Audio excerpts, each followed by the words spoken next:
The Portland May Day protests and marches turned into a fiery riot.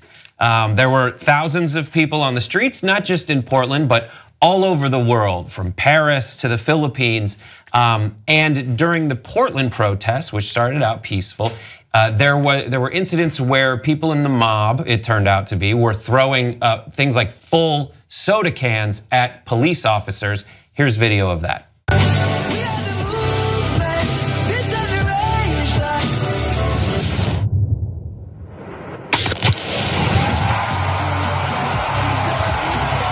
All right, no, not that. We'll get rid of this and we'll come back. That is the wrong video, I'm sorry.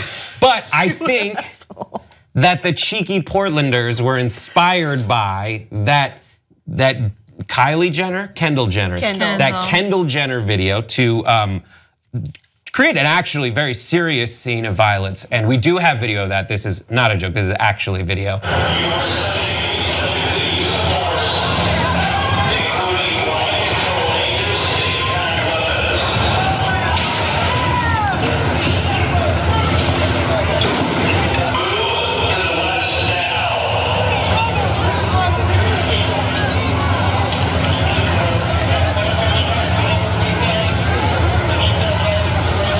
So that's how it turned out. For 90 minutes, it was a peaceful march, and then there were different groups that started turning violent. People were arrested, ages everywhere from 44 to 14, and they did damage to places like 2 courthouses, City Hall, Target, Brooks Brothers, and a J. Crew, which really hurt me because I shop there all the time. But in addition, there were the anarchist student union said that they might join and do their thing. And so no one really from that group has been identified as someone being a part of the riot, but they're still on the lookout for additional people who may have participated. That said, that's the situation. What do you think? Did you guys go to any of the protests yesterday? So I think this is unfortunate, right? I didn't go to any protests yesterday, but I think this is really unfortunate because there were so many peaceful protests for workers' rights, and we're in such a climate right now where workers' rights are so important. When you're talking about workers' rights in general and healthcare, immigration, discrimination, there's so many people that are really upset and who are going to be hurt by some of the policies that are being, proposed and being put in place by the current administration.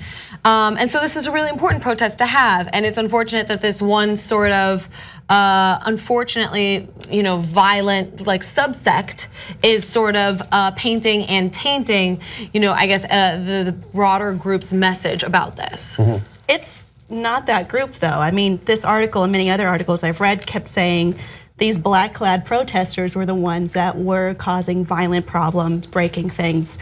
This happens at almost every rally. It's people that wear all black, show up, cause a lot of destruction and problems, and then those people whose cause is largely peaceful get blamed for it. Right. Right, and that's part of the reason why I wanted to start with like the lighthearted joke aspect of it, because you can't do it now. Because yeah, exactly. So yeah, that's true, and you see, it seems like the ones who are starting the problems are the ones who aren't anywhere near affiliated with the movement, but are just saying to themselves, oh, there's going to be a march that gives me cover and an opportunity to cause some havoc. And they're literally, anarchist groups. That said, in addition, there were arrests. There are 3 arrests in Seattle, 4 or more in Oakland, but by and large, very peaceful protests. Here are some feel-goodery photos of San Francisco, many thousands. Las Vegas, we are together, we are greater, build bridges, not walls. And then in Seattle,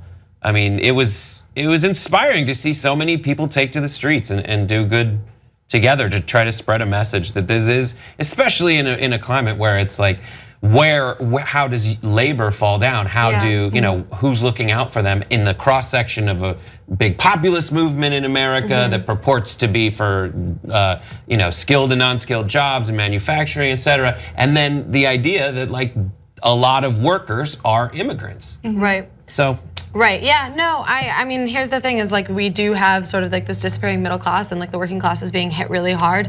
And you're always gonna see, like Kim said, you're gonna see these like subsects of groups who have this like great cause, whether it be protest for May Day or feminists or Black Lives Matter. There's going to be tiny little groups, whether they be anarchists or subsects of that group that sort of, I guess, allow other people to look at that movement as a whole and sort of attribute those smaller actions to the movement. And so, I want people to see I like that you show like the positive images of the May Day protests because that is really, really important. It's just going to keep happening though, because this is what unfortunately, we reward violence and maybe robbing with attention. We do it again and again and again, and they're just not going to stop doing this because this gets way more attention than setting up a co-op or feeding the poor or doing something good. This is what we're always going to look at, the worst possible thing, and get fingers pointing.